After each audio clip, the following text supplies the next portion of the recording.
Depends on everything fitting together just right. If one piece busts, even the smallest piece, the entire universe will get busted. Debut director Behn Zeitlin runs wild with the underclass of the Bathtub, a flooded, semi-feral community in the Mississippi Delta, pinpointing the scratchy relationship between the ailing Wink and his 6-year-old daughter Hushpuppy. It's a rich, warm, whirling dervish of a film, a tale from the front line of an America in meltdown. In a million years, when kids go to school, they're gonna know. Once there was a Hushpuppy, and she lived with her daddy in the bathtub. I'm joined now by the Guardian Films editor Catherine Shoard and Guardian film critic Peter Bradshaw. Peter, did Beasts live up to all the hype? We've been kind of reading about this film for months and months now. Yeah, it's one of those films, I think it's, for a first feature, it's terrifically good. It's one of those films, it's not quite fair to say that it's overhyped. It's no more hype than any other film. But some films develop a kind of snowball of critical acclaim. And that can be somewhat disconcerting if you sit down to it thinking that it's going to be just the best thing since sliced bread.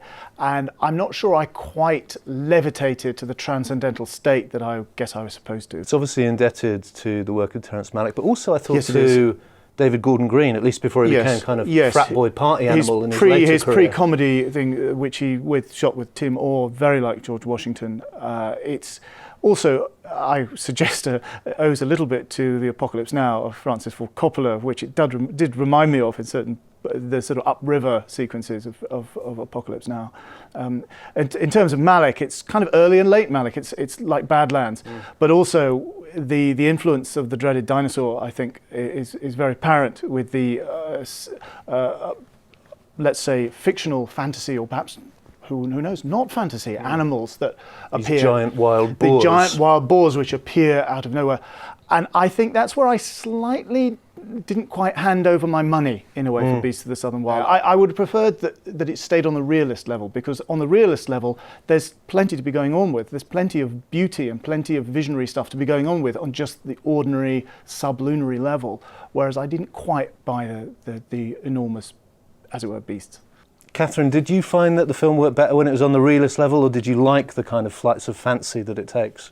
I don't know. I think the film it reminded me most of actually is not Tree of Life, but in a funny way, To the Wonder, Terence Malick's most recent film, because it shares with this film and with many, many other films a kind of environmental worry that's voiced through a central kind of childlike character that doesn't have to be a child. It's sometimes, the airy fairy dancer in To the Wonder, or it's Michael Shannon's childlike savant in Take Shelter, and that rather annoyed me in the end. And I thought for half an hour it was fantastic and splendid. That wonderful opening scene that for me it never quite equals that again, where there's the fireworks and the child's eye view running through all of this wreckage, and it was that great kind of raggle-taggle kind of vagabond of a film that came in, and then you kind of think, well, then where do you go with that? And that the fact that it was kind of deliberately ahistoric and not specifically about Hurricane Katrina or the BP oil spill, actually took something away from it for me.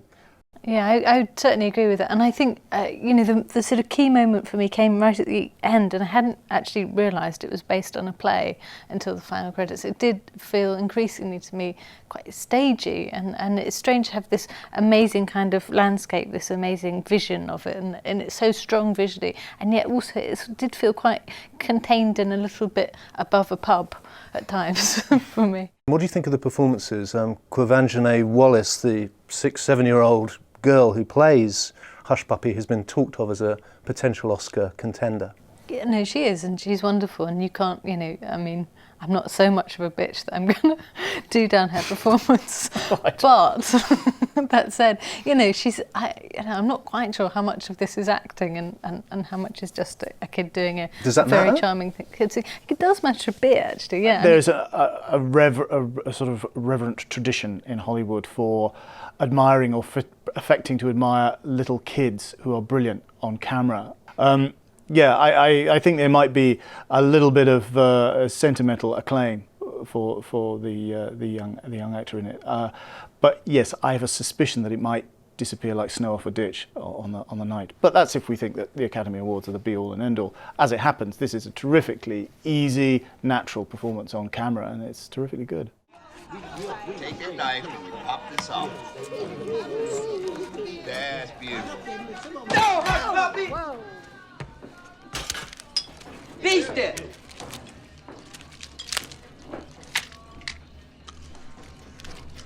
Beast it! Show me you can do it! Come on! Come on!